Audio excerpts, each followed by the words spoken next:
प्रिय भक्तजन, आज मैं आपको 16 सोमवार व्रत की कथा सुनाऊंगी। बोलिए ओम नमः शिवाय। कथा सुनने से पहले आप अपने हाथों में पुष्प ले लें। खाली हाथ कथा ना सुने और जब कथा समाप्त हो जाए तो इस पुष्प को आप शिवजी महाराज के चरणों में अर्पित कर दें। फिर से बोलिए ओम नमः शिवाय। मृत्यु लोक में भ्रमण करने की इच्छा करके एक समय श्री भूतनाथ भगवान महादेव जी माता पार्वती जी के साथ पधारे। वहां भ्रमण करते करते विदर्भ देशांतर्गत अमरावती नाम की अति रमणीक नगरी में पहुंचे। अमरावती नगरी अमरापुरी के सदृश सब प्रकार के सुखों से परिपूर्ण थी। उसमें वहां के महाराज का बनाया हुआ अति रमणीक शिव जी का मंदिर था। उसमें भगवान शंकर भगवती पार्वती के साथ निवास करने लगे। एक समय माता पार्वती ने प्राणपति को प्रसन्न देख के मनोविनोद करने की इच्छा से बोली, हे महाराज, आज तो हम दोनों चौसर खेलेंगे। शिव जी ने प्राण प्रिया की बात को मान लिया और चौसर खेलने लगे। उस समय इस स्थान पर मंदिर का पुजारी ब्राह्मण मंदिर में पूजा करने को आया। पार्वती जी ने ब्राह्मण से प्रश्न किया कि पुजारी जी बताओ, इस बाजी में हम दोनों में से किसकी जीत होगी। ब्राह्मण बिना विचारे ही शीघ्र बोल उठा कि महादेव की जीत होगी। थोड़ी देर में बाजी समाप्त हो गई और पार्वती की विजय हुई। अब तो पार्वती जी ब्राह्मण को झूठ बोलने के अपराध के कारण श्राप देने को उद्यत हुई। तब महादेव जी ने पार्वती को बहुत समझाया, परंतु उन्होंने ब्राह्मण को कोढ़ी होने का श्राप दे दिया। कुछ समय बाद पार्वती जी के श्राप बस पुजारी के शरीर में कोढ़ पैदा हो गया। इस कारण पुजारी अनेक प्रकार से दुखी रहने लगा। इस तरह के कष्ट भोगते हुए जब बहुत दिन हो गए तो देवलोक की अप्सराएं शिव जी की पूजा करने उसी मंदिर में पधारी और पुजारी के कोढ़ के कष्ट को देखकर बड़े दया भाव से उससे रोगी होने का कारण पूछने लगी। पुजारी ने निसंकोच सब बातें उनसे कह दी। वे अप्सराएं बोली, हे पुजारी, तुम अब अधिक दुखी मत होना। भगवान शिव जी तुम्हारे सभी कष्ट को दूर करेंगे। तुम सब व्रतों में श्रेष्ठ 16 सोमवार का व्रत भक्ति भाव से किया करो। पुजारी जी अप्सराओं से हाथ जोड़कर विनम्र भाव से 16 सोमवार व्रत की विधि पूछने लगा। अप्सराएं बोली, जिस दिन सोमवार हो उस दिन भक्ति के साथ व्रत करें, स्वच्छ वस्त्र पहने, आधा सेर गेहूं का आटा लें, उसके 3 अंगा बनावे और घी, गुड़, दीप, नैवेद्य, पुंगे फल, बेलपत्र, जनेऊ जोड़ा, चंदन, अक्षत, पुष्प आदि के द्वारा प्रदोष काल में भगवान शंकर की विधि से पूजन करें। तत्पश्चात अंगों में से एक शिव जी को अर्पण करें, बाकी 2 को शिव जी की प्रसाद समझकर उपस्थित जनों में बांट दें और आप भी प्रसाद पावे। इस विधि से 16 सोमवार व्रत करें। तत्पश्चात 17वें सोमवार के दिन पाव सेर पवित्र गेहूं के आटे की बाटी बनावे, तद अनुसार घी और गुड़ मिलाकर चूरमा बनावे और शिव जी को भोग लगाकर उपस्थित भक्तों में बांट दें। पीछे आप भी 100 परिवार प्रसाद लें तो भगवान की कृपा से उसके मनोरथ पूर्ण हो जाते हैं।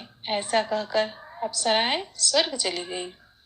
ब्राह्मण ने यथाविधि 16 सोमवार का व्रत किया तथा शिव जी की कृपा से रोग मुक्त होकर आनंद से रहने लगा। कुछ दिन बाद जब फिर शिव जी और पार्वती उस मंदिर में पधारे तब ब्राह्मण को निरोग देख पार्वती जी ने ब्राह्मण से रोग मुक्त होने का कारण पूछा तो ब्राह्मण ने 16 सोमवार व्रत की कथा को सुनाई। तब पार्वती जी अति प्रसन्न होकर ब्राह्मण से व्रत की विधि पूछकर व्रत करने को तैयार हुई। व्रत करने के बाद उनकी मनोकामनाएं पूर्ण हुई तथा उनके रूठे पुत्र स्वामी कार्तिकेय स्वयं माता के आज्ञाकारी हुए। परंतु कार्तिकेय जी को अपने यह विचार परिवर्तन का रहस्य जानने की इच्छा हुई और माता से बोले, हे माता जी, आप ऐसा कौन सा उपाय किया जिससे मेरा मन आपकी ओर आकर्षित हुआ? तब पार्वती जी ने वही 16 सोमवार व्रत कथा उनको सुनाई। स्वामी कार्तिकेय जी बोले कि इस व्रत को मैं भी करूंगा, क्योंकि प्रिय मित्र ब्राह्मण बहुत दुखी दिल से परदेश गया है। हमें उससे मिलने की इच्छा हुई है। कार्तिकेय जी ने इस व्रत को किया और उनका प्रिय मित्र मिल गया। मित्र ने इस आकस्मिक मिलन का भेद कार्तिकेय जी से पूछा तो वे बोले, हे मित्र, हमने तुम्हारे मिलन की इच्छा करके 16 सोमवार का व्रत किया था। अब तो ब्राह्मण मित्र को भी अपने विवाह की बड़ी इच्छा हुई। कार्तिकेय जी से व्रत की विधि पूछी और यथा विधि व्रत किया। व्रत के प्रभाव से जब वह किसी कार्यवश विदेश गया तो वहां के राजा की लड़की का स्वयंवर था। राजा ने प्रण किया था कि जिस राजकुमार के गले में सब प्रकार से श्रृंगारित हथनी माला डालेगी, मैं उसी के साथ अपनी प्यारी पुत्री का विवाह करा दूंगा। शिव जी की कृपा से ब्राह्मण भी स्वयंवर देखने की इच्छा से राजसभा में एक ओर बैठ गया। नियत समय पर हथनी आई और उसने जयमाला उस ब्राह्मण के गले में डाल दी। राजा की प्रतिज्ञा के अनुसार बड़ी धूमधाम से कन्या का विवाह उस ब्राह्मण के साथ संपन्न कर दिया गया। ब्राह्मण को बहुत सा धन और सम्मान देकर संतुष्ट किया। ब्राह्मण सुंदर राजकन्या पाकर सुख से जीवन व्यतीत करने लगा। एक दिन राजकन्या ने अपने पति से प्रश्न किया, हे प्राणनाथ, आपने ऐसा कौन सा भारी पुण्य किया जिसके प्रभाव से हथनी ने सब राजकुमारों को छोड़कर आपको वरण किया? ब्राह्मण बोला, हे प्राण प्रिय, मैंने अपने मित्र कार्तिकेय जी के कथा अनुसार 16 सोमवार का व्रत किया था, जिसके प्रभाव से मुझे तुम जैसी रूपवान पत्नी की प्राप्ति हुई है। व्रत की महिमा को सुनकर राजकन्या को बड़ा आश्चर्य हुआ और वह भी पुत्र की कामना करके व्रत करने लगी। शिव जी की दया से उसके गर्भ से एक अति सुंदर, सुशील, धर्मात्मा और विद्वान पुत्र उत्पन्न हुआ। माता पिता दोनों उस देव पुत्र को पाकर अति प्रसन्न हुए और उसका लालन पालन भली प्रकार से करने लगे। जब पुत्र समझदार हुआ तो एक दिन उसने अपने माता से प्रश्न किया कि हे माँ, तुम कौन सा व्रत एवं तप किया जो मेरे जैसा पुत्र तुम्हारे गर्भ से उत्पन्न हुआ?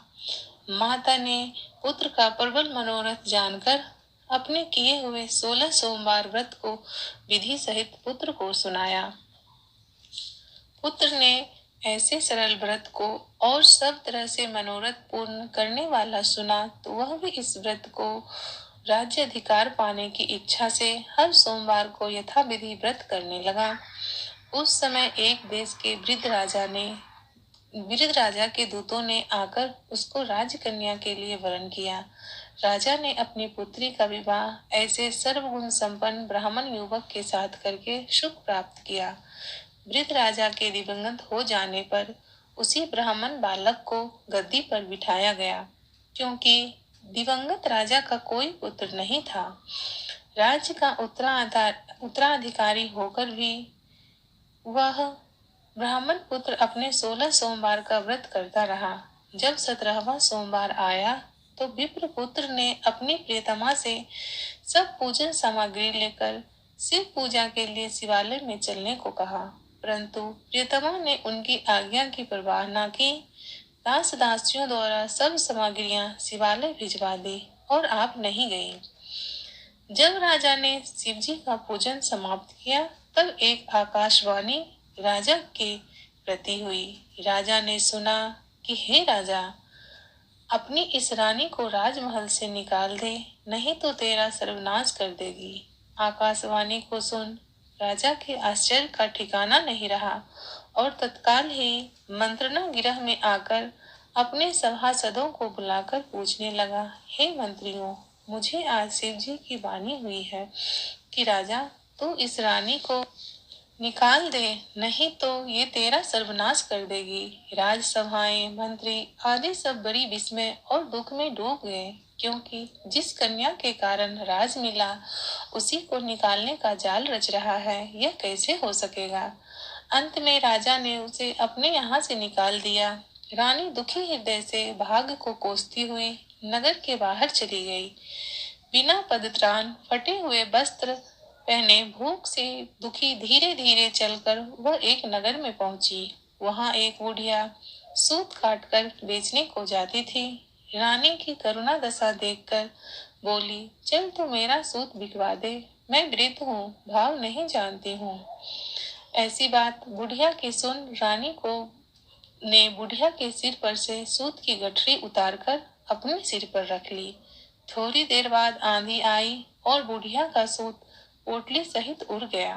बेचारी बुढ़िया पछताती रह गई और रानी को अपने साथ से दूर रहने को कह दिया। अब रानी एक तेली के घर गई तो तेली के सब मटके शिवजी के प्रकोप के कारण उसी समय चटक गए।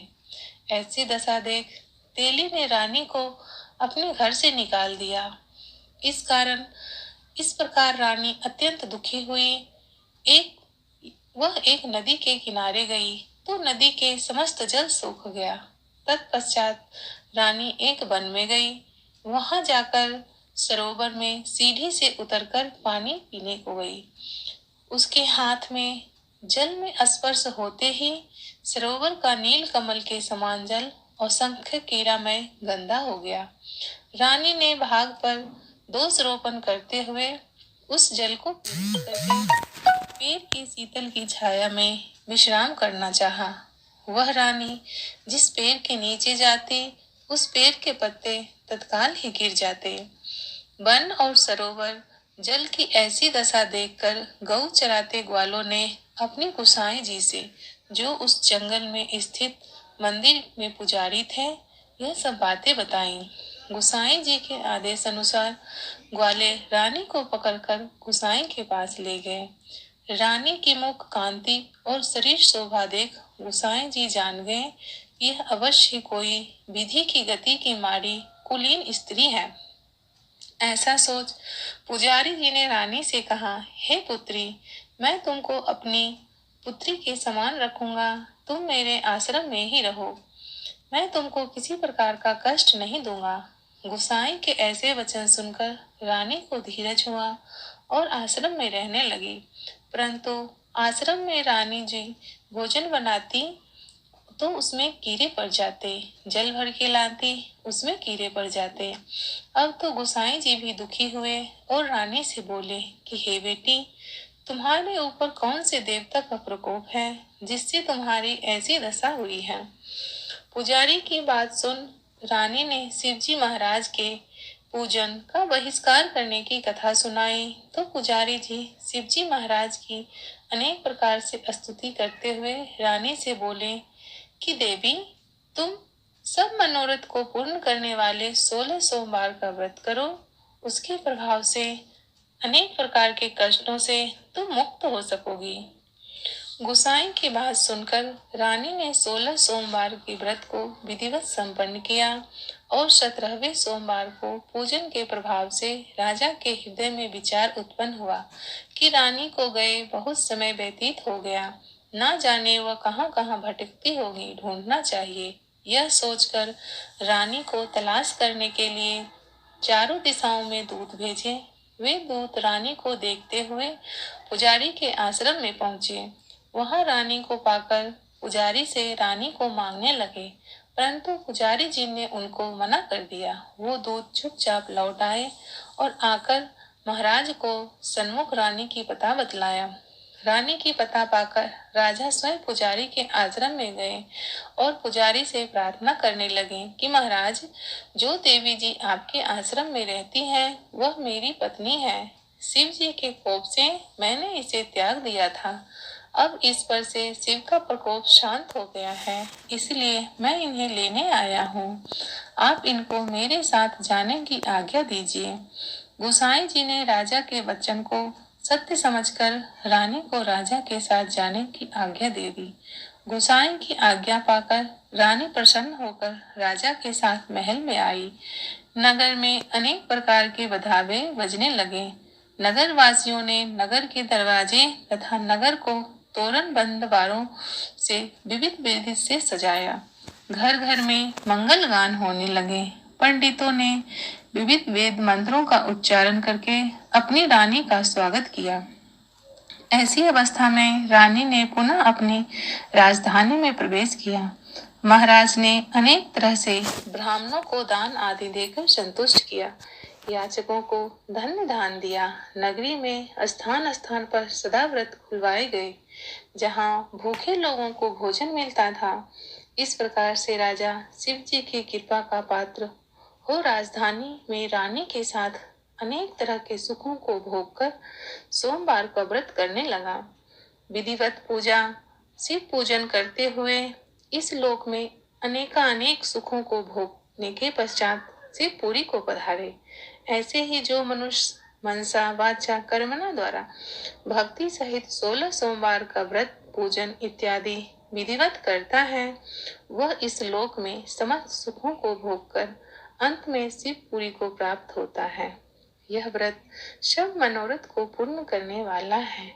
बोलिए ओम नमः शिवाय। दोस्तों, इस पवित्र ज्ञान चैनल पे आपको सभी व्रत की कथाएं और व्रत की जानकारी दी जाती है। अगर आपको अच्छा लगता है, इससे संबंधित जानकारी चाहिए, तो आप पवित्र ज्ञान चैनल को सब्सक्राइब कीजिए। धन्यवाद।